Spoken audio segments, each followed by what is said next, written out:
Hey, and welcome to another thrilling mystery. If you're ready for some creepy encounters, hit that subscribe button and give this video a thumbs up. What kinds of eerie stories keep you up at night? Share your thoughts in the comments. Let's dive into the unknown and uncover some spine-chilling secrets together. I haven't told anyone this. Not my family, not my friends. I'm not even sure why I'm writing it down here. I guess I just need someone to believe me. Or at least to read this before it happens again tonight. It's been exactly 1 year since my younger brother Elias died. He was 3 years younger than me, but always seemed older. Calmer, kinder, more grounded. While I was the loud one, the one who pushed boundaries, Elias was the type to read in silence, to smile without needing a reason. The cancer hit fast, acute leukemia. The doctors didn't sugarcoat it. They gave us a few months maybe. But in the end, it was barely 8 weeks. I spent most of that time with him. I helped him eat when he couldn't lift his arms, held his hand when he was too weak to speak, tried to joke around just to make him laugh. In the final hours, when he was barely there, he looked right at me.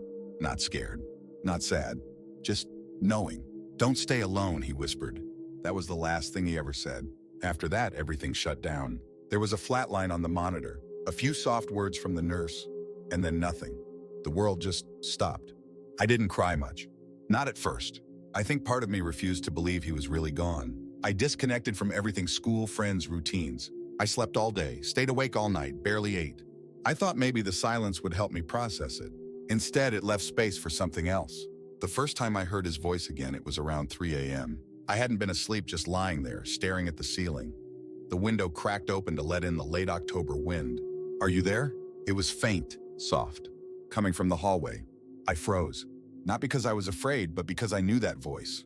I got up, opened the door, turned on the lights. Nothing. Every door was locked. Windows closed. No sound except my own heartbeat. The next night, it happened again. Same time. Same voice. "Are you there?" I told myself it was a trick of memory. Auditory hallucinations. Lack of sleep. That made sense, right? But the voice kept coming back.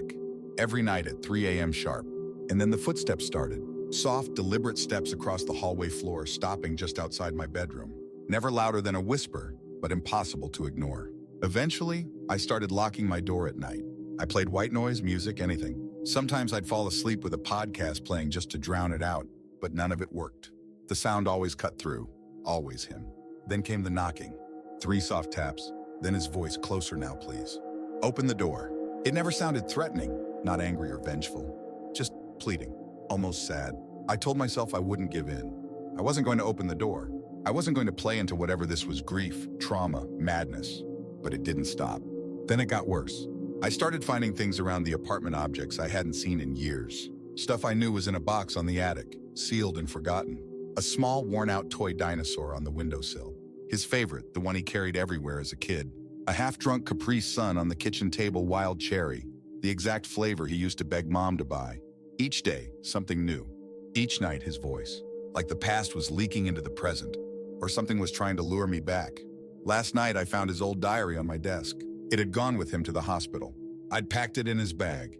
He never wrote much in it, but it was something that brought him comfort. It never came back home with us. I'm absolutely certain of that. And yet there it was. Dusty. Locked. Familiar. I opened it. Only one sentence had been added. Written in a shaky but unmistakable hand on the last page: "I found a place for you." That's when I knew this wasn't just memory. This wasn't just grief. Something was actively reaching out. I've tried everything. I left town, booked hotel rooms, stayed with friends. I even rented a cabin hours away in the middle of nowhere and turned off my phone. But no matter where I go at 3 a.m., I hear him, even when I'm awake, even when I know he can't possibly be there. And every night his voice changes. Just a little. Subtle at first. A slightly slower rhythm. A flatter tone. Like a recording wearing down. Like a mask slowly slipping. If it's really Elias, why does he sound less and less like himself with every visit? Tonight is the anniversary of his death. 1 full year. And I'm hearing him already. No waiting for 3 a.m. this time. He's early. I hear footsteps in the hallway. Slower than usual. More deliberate. Closer. Then the whisper: "Please open the door." I shouldn't. I know I shouldn't. Every part of me screams not to. But something inside me is whispering that tonight is different. That if I open it now, it might finally end. That maybe I'll see him. Just one more time. That maybe it won't stop unless I do. I'm standing up now. I'm walking to the door. My hand is on the lock. I'm going to open it.